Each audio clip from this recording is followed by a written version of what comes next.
देरी किए हुए बुलाते हैं हमारे पहले प्रतिभागी को, जिन्होंने 8वीं या 9वीं कक्षा से ही लिखना शुरू कर दिया था और महज 21 साल की उम्र में ही सोशल मीडिया पे अच्छी खासी पहचान बना ली। बताइए, हम तो इस उम्र में मोहल्ले में भी फेमस नहीं हो पाए, हमें कोई नहीं पहचानता। चलो अपना अपना नसीब है।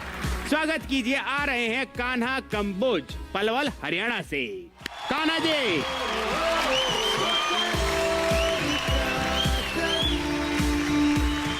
अब क्या हाल है? बढ़िया जी, आप सुनाओ। बहुत बढ़िया। पलवल हरियाणा। पहले तो जय इसको राम राम। अच्छा, आप नमस्कार जी। आप क्या पलवल हरियाणा से आए हो? जी जी, पलवल हरियाणा से। तो ये आपका नाम ये बचपन से ही कान्हा है? क्यों बुलाते हैं आपको लोग कान्हा?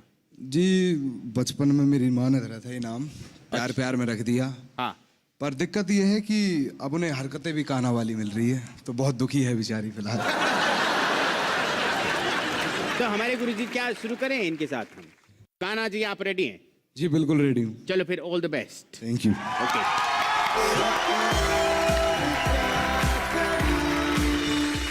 कुछ फिक्रे हैं मेरी साहब, गौर फरमाइएगा कि देखो है कितना बेचारा पागल, दरबदर भटकता है बेसहारा पागल।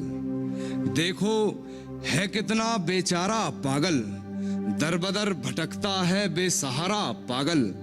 एक बार को तो आया तरस मेरी हालत पर, एक बार को तो आया तरस मेरी हालत पर।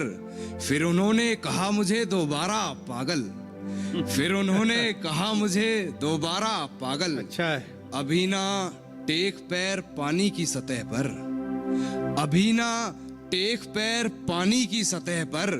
अभी बहुत दूर है किनारा पागल, अभी बहुत दूर है किनारा पागल। हमने खत में लिखा हाले दिल अपना, हमने खत में लिखा हाले दिल अपना, और उस खत के आखिर में लिखा तुम्हारा पागल।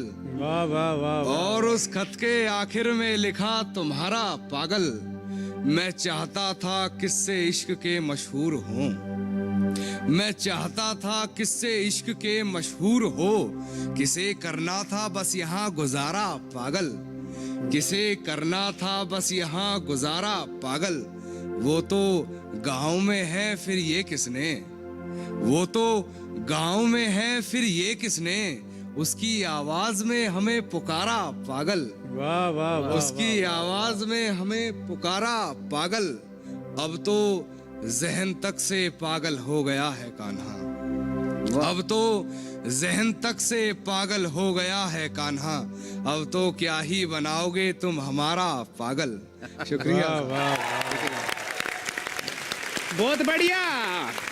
कान्हा कंबोज। हाँ जी, आपके नाम कंबोज है लेकिन आपकी बात में बोझ है। किसी में बोझ नहीं बनना चाहता जी।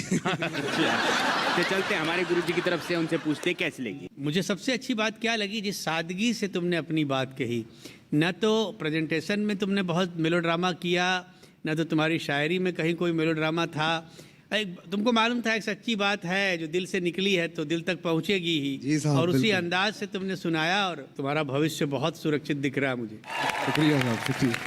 हमारी कविता में अंदाज था, अंदाज़े बयां था, खूबसूरत तरीके से आपने उस काफिये का निर्वाह किया था। मेरी बधाई। शुक्रिया। हाँ जी सर। बहुत अच्छा और बहुत सादगी से तुमने पढ़ा, और बहुत ही एकदम जो हरियाणवी अंदाज था पढ़ने का, वही रिलैक्स, बट आपका फ्यूचर 100% सिक्योर है। बहुत खूबसूरत पढ़ते हैं। शुक्रिया साहब। बढ़िया। तो अशोक जी, आप इनको